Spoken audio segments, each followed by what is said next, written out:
Father வர சொன்னீங்களா father? நம்ம பேட்ரிக் அப்பா ஆகிட்டான். அவனுக்கு பெண் குழந்தை பிறந்திருக்கு. ரொம்ப சந்தோஷம் ஃபாதர். கேட்கறதுக்கே எவ்வளோ சந்தோஷமாக இருக்கு. சின்ன வயசில் நீங்கள் 2 பேரும் என்னை விட்டு பிரியவே மாட்டீங்க. நான் எங்கேயாவது ஜபத்துக்கு வெளியில் போனால் கூட நான் திரும்ப வர வரைக்கும் சாப்பிடாமல் காத்துக்கிட்டு இருப்பீங்க. உன்னை கூட நான் ஏதாவது சொல்லி சமாளிச்சிருவேன். பேட்ரிக்கை எதை சொல்லியும் சமாளிக்க முடியாது. ஞாபகம் இருக்கு ஃபாதர். எப்படி இருந்த பேட்ரிக் இன்னைக்கு அவனுக்குன்னு ஒரு குடும்பத்தை அமைச்சிக்கிட்டு சந்தோஷமாக இருக்கான். ஆனால் உன் வாழ்க்கையை நினச்சாதான் எனக்கு ரொம்ப கவலையாக இருக்குது. நீங்கள் சொல்கிறது எனக்கு புரியல ஃபாதர். நீ இந்த இந்த சர்ச்சை என்னையை விட்டுட்டு வெளியில் போகணும். ஒரு நல்ல வேலையோ தொழிலையோ பார்த்துக்கிட்டு ஒரு நல்ல குடும்பத்தை அமைச்சிக்கிட்டு சந்தோஷமாக இருக்கணும். ஃபாதர் எனக்கு உங்களையும் சர்ச்சையும் தவிர வேறு எதுவும் தெரியாது ஃபாதர். அதுதான் உன்னுடைய பிரச்சனையே. என்னையும் இந்த சர்ச்சையும் தாண்டி ஒரு அழகான உலகம் இருக்கு. அப்போ நானும் உங்களை மாதிரி ஒரு ஃபாதர் ஆக முடியாதா ஃபாதர்? கடவுளுக்கு சேவை செய்கிறது நம்ம விருப்பு வெறுப்புக்கு அப்பாற்பட்டது. நம்மளுடைய சந்தர்ப்பமும் சூழ்நிலையும் அதை முடிவு பண்ணக்கூடாது. நீ ஃபாதர் ஆகணுங்கிறது ஆண்டவரோட சித்தமாக இருந்தா அதை யாராலையும் தடுக்க முடியாது. நீ இந்த காம்பவுண்ட் விட்டு வெளியில் போ. இந்த உலகம் உனக்காக பல அதிசயங்களும் ஆச்சரியங்களும் வச்சுக்கிட்டு காத்துக்கிட்டு இருக்கு. ஒருவேளை அது எனக்கு பிடிக்கலனா நான் திரும்ப வந்துடலாமா ஃபாதர்? அந்த ஆண்டவரோட விருப்பம். நீ இங்கிருந்து போகணுங்கிறத எப்படி அந்த ஆண்டவர் தீர்மானிக்கிறாரோ அதே மாதிரி நீ திரும்ப வர்றதையும் அந்த ஆண்டவரே தீர்மானிக்கட்டும். God bless you, my son.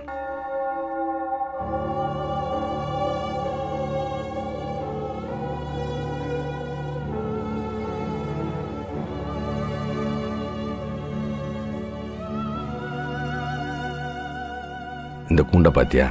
இதுக்குள்ள நேத்து வரைக்கும் ஒரு பறவை இருந்துச்சு. இன்னைக்கு அதோட இலக்கை நோக்கி பறந்து போயிடுச்சு. ஒரு சாதாரண பறவைக்கு இருக்கிற தெளிவு கூட 6 அறிவு படிச்ச மனுஷனுக்கு இல்லாம போச்சுன்னா வாழ்க்கையே அர்த்தம் இல்லாம போயிடும். யாரோ ஒருத்தர் தன்னுடைய வாழ்க்கையில அடுத்த கட்டத்துக்கு நகர்ந்து போனதுனாலதான் உனக்கு இந்த இடம் கிடைச்சது. இப்ப நீ போறதுனால கடவுளோட அருள் தேவைப்படுற ஒரு குழந்தைக்கு அந்த வாய்ப்பு கிடைக்கும் இல்லையா? அது உன் கடமைன்னு உனக்கு தோணல?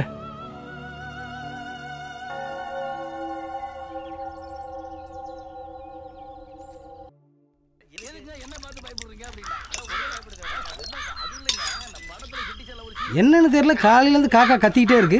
அதுக்கு தான் தினமும் குளிச்சுட்டு வந்து கடையை திறக்கணுங்கிறது. இல்லைன்னு வச்சுக்க, காக்கா இல்ல கழுத கூட உன் கடை முன்னாடி வந்து கத்தத்தான் செய்யும். ஏய், ஏடாவரமா பேசுனேன், அடுப்புல வச்சு கருக்கி விட்டுருவேன். சரி கோச்சிக்காதையா, ஒரு டீயை போடு. அண்ணா ஒரு பஜ்ஜி கொடுங்களேன்.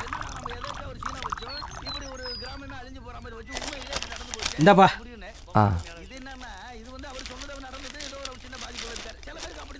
தனுஷ் ராசிக்கு துன்பம். என்னடா தனுஷுக்கு வந்த சோதனை?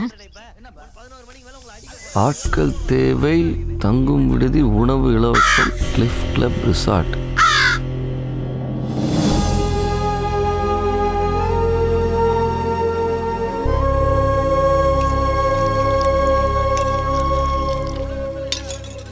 இந்தாங்கண்ணா. எவ்வளவு நேரம் போடுவ? குடு. இந்தா. அம்மா என்னாச்சுப்பா? ஐயோ கையை சுட்டுருச்சியா. பார்த்து வாங்கு.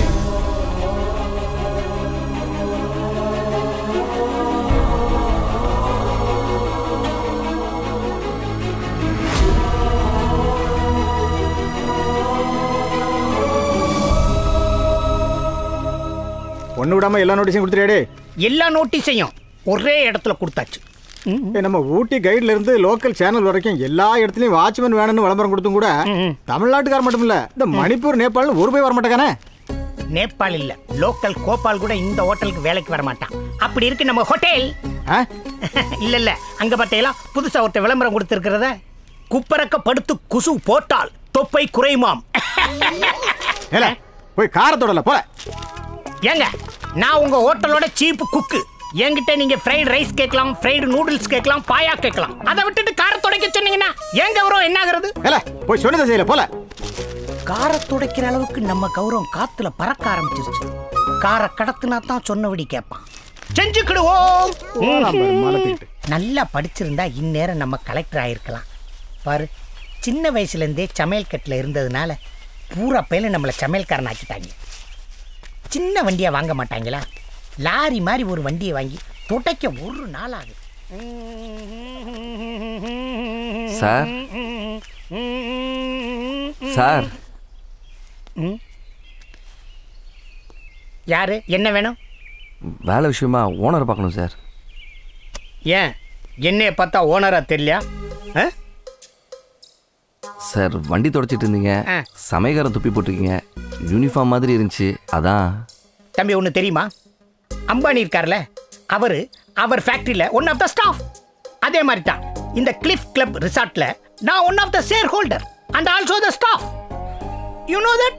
Sorry sir. என்ன சாரி சார்? ஒரு மனுஷன் ஓனரா ஸ்டாஃபான்னு கூட தெரியல, நீ என்ன வேலை பார்த்து கிக்கி கிக்கி கிக்கி. நீ ஒன்று செய், போயிட்டு நாளைக்கு விட்டுமா சார்? 10 years கழிச்சு வா போ. சார் சார் தெரியாமல் சொல்லிட்டேன் சார். எந்த வேலைனாலும் பரவாயில்ல சார். எந்த வேலையாக இருந்தாலும் பரவாயில்லையா? இருந்த வேலையெல்லாம் இந்த ஹோம் மினிஸ்டர் சொன்னார்னு எல்லா வேலையும் வேலை பார்க்காம அங்க என்ன பேச்சு?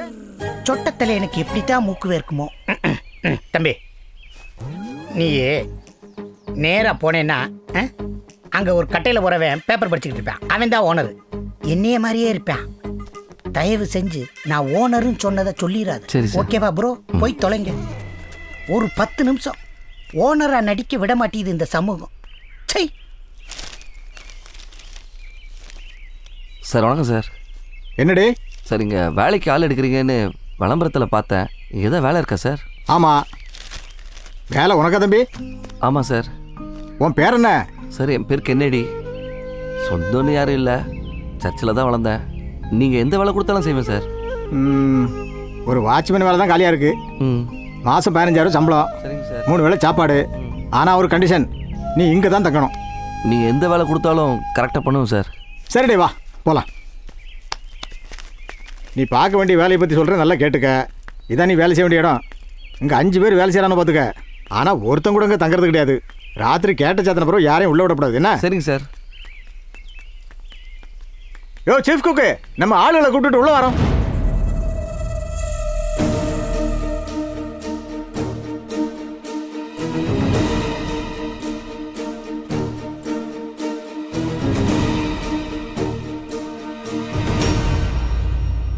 உங்களெல்லாம் எதுக்கு வர சொல்லியிருக்கேன் தெரியுமா? இவர் தான் கென்னடி, நம்ம ஹோட்டலுக்கு புதுசாக வேலைக்கு சேர்ந்துருக்கிற வாட்ச்மேனு. இந்த சின்ன வயசுல நீங்க வந்து கஷ்டப்படணும்னு இருக்கு. உனக்கு கல்யாணமெல்லாம் ஆயிடுச்சாப்பா? இல்லைங்க. எதையுமே அனுபவிக்காம இங்க வந்து மாட்டிக்கிட்டே புதுசாக வந்திருக்கிற பேல ஏன் பயமுறுத்துறியா? இவனும் இப்படிதான் மரகால்ட்ட மாதிரியே பேசிட்டு இருப்பானுவ. இவனோடய நம்ம ஹோட்டல் டெவலப் ஆகாம போச்சுடே. அப்புறம் அவன் தேஜாஸ் சைனீஸ் குக்கு, இவன் சீஃப் குக்கு, இவன் மாறி அசோக் புரூஸ்லி. குரங்கு பேல வந்தன்னைக்கே வா. சரி தம்பி, அப்போ நான் கிளம்புவேன், காலையில் பார்க்கலாம். சரிங்க சார். சாமி, ஆஃபீஸில் இருக்கிற யூனிஃபார்ம் எடுத்து சைஸுக்கு ஏற்ற மாதிரி 2 செட்டு கொடுக்க சொல்லும். சரி சரி சரி. இல்லை உங்கள் குரங்கு சேட்டை காட்டி அவனை கலைச்சி விட்டியா? இவனாவில் ஓடிடுவான். சீனியர் வந்தா எந்திரிக்கணும். Sorry sir. நீங்க கிறிஸ்டினா? ஆமாம் சார். பைபிள் வச்சிருக்கீங்களா? இன்னைக்கு ராத்திரி ரொம்ப தேவைப்படும், கட்டி பிடிச்சி படுத்துக்கங்க. பிதா சுதன் பரிசுத்தாவின் பெயராலே ஆமென். நம் ஆண்டவராகிய இயேசு கிறிஸ்துவின் அன்பும் சுவிசேஷ நட்புறவும் ஒரு டிக்கெட் பரலோகம் போக போகுது. யாரு வெத்த பிள்ளையோ